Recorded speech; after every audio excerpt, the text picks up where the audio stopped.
Pasig River is crossed by the Binondo Intramuros Bridge, a tide-arch bridge located in Manila, Philippines. It links Solana Street and Riverside Drive in Intramuros to Muelle de Binondo in Binondo and San Nicolas. The bridge features 4 lanes and an arched steel bowstring arch design. It is 680 meters to 1,230 feet long. The bridge's problematic location near the San Agustin Church cultural site in Manila's historic center is one of its main causes. The bridge is included in China's CNY 500 million yuan Philippine peso 6 billion infrastructure grant under the terms of the Agreement on Economic and Technical Cooperation, which was reached after Philippine President Rodrigo Duterte's state visit to China in May 2017.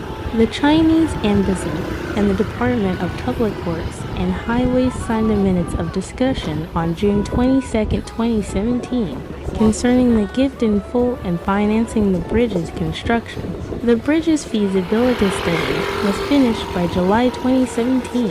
It was anticipated that construction will start in 2017. The project contractor is China Road and Bridge Corporation, and the bridge's construction will be overseen by the DPWH Unified Project Management Office Roads Management Cluster I.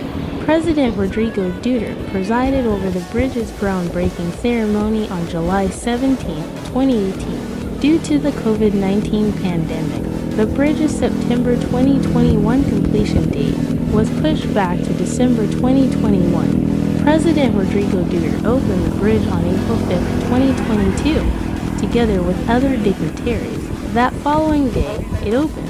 The actual stairways are currently being welded into place as pedestrian walkways are finished. For reasons of logistics, these were not present when the bridge was inaugurated. The bridge, a basket-handled tie-arch bridge, was designed with new seismic regulations and the effects of climate change in mind. Its main span is 21.65 meters 0 feet wide and 70 meters 230 feet long. Both sides have ramps that split out into separate streets.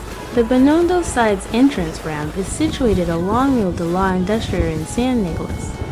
The exit ramp on the same side crosses Rentas Street in Binondo on the east bank and Sando Crescent Street. Near the South San Nicolas Volunteer Fire Brigade in San Nicolas on the west bank, both ramps end at Muelle de Binondo. Conversely, the entry ramp on the Intramuros side is situated along Riverside Drive, while the exit ramp finished next to the Aduana building at the intersection of Andres Soriano Avenue, Morales Street, and Solana Street.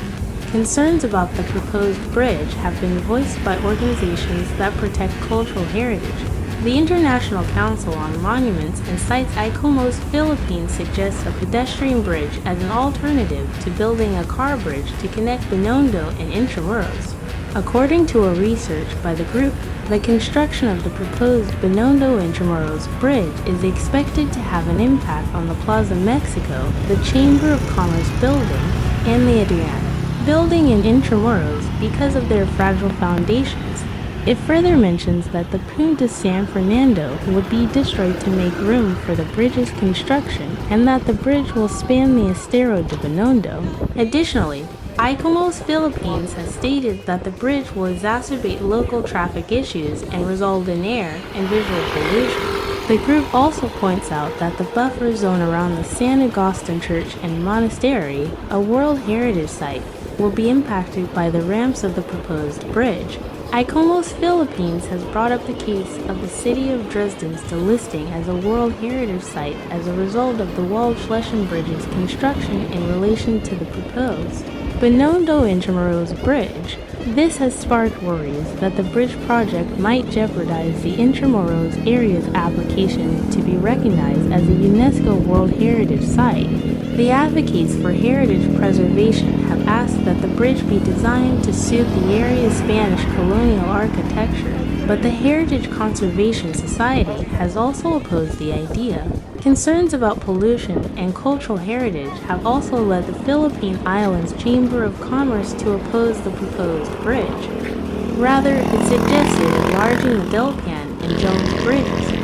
Despite being controversial, the bridge's distinctive design has drawn tourists ever since it opened. Every day, especially in nice weather, a crowd of people has been seen posing and taking pictures next to the building. At the bridge, a police post has been established to direct traffic and discourage large crowds from congregating.